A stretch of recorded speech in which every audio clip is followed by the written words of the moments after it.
Those moments when someone snubbed us, ignored us, or brushed us aside tend to stick with us.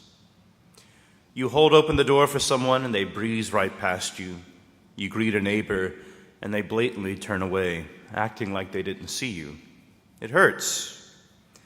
And a dark thought begins to stir inside of us. Fine. See if I help you again. That's the corrupt fire burning inside of us. It's retaliation disguised as justice. James and John felt it too. While walking with Jesus, the Samaritans refuse him. Their blood begins to boil. Lord, shall we call down fire from heaven? I try to imagine Christ's face like, what? James and John, there's another town right there. Let's just go to the next town. Let's not destroy this one.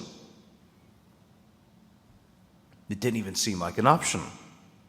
And that's our reflex as well. If they don't respect me, I'll make them respect me.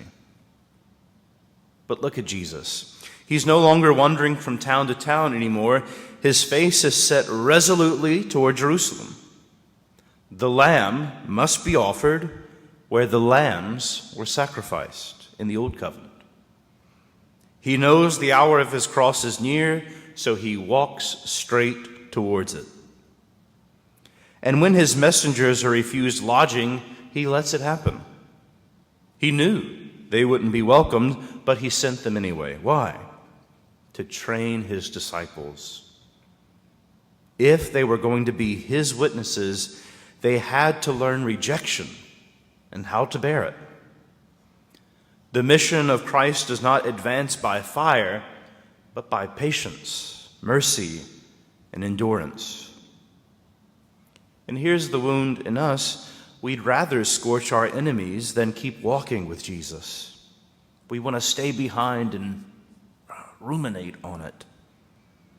We think victory is an argument won. Jesus says, victory is Calvary. The prophet Zechariah gives us another example. The nations are streaming to Jerusalem, and they're tugging at the sleeve of God's people, like a child following after a parent with a burning question. Let us go with you, for God is with you. Dear friends, that is how evangelization works. Not by striking down opponents, not by winning arguments, but by living in such a way that others follow us to God, because God is so present in our lives. So, of course, Jesus rebukes his disciples.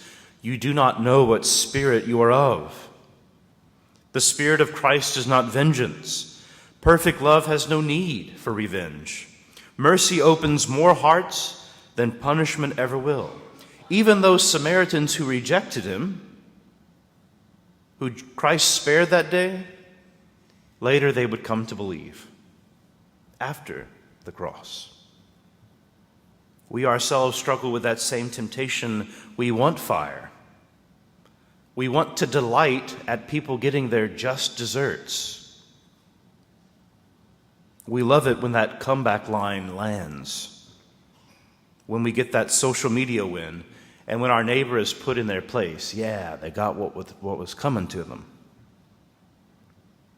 And when it doesn't happen, we're upset. Especially if they get another blessing. Say, Lord, what are you doing? They don't deserve it. Why do they always win? Win what? What have they won that you haven't already won?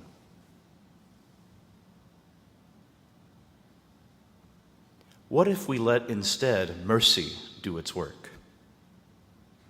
What if our witness wasn't retaliation, but Christ-like charity? Because that's what happens at this altar. Here, the Spirit falls upon this altar not as a fire to consume, but as a fire to consecrate. The bread and wine are not destroyed, but transformed.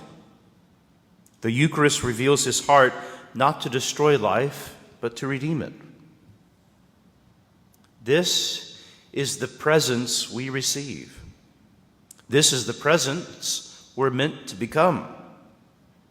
The same one who set his face with determination toward Jerusalem, who refused retaliation, who let himself be broken instead of breaking his enemies.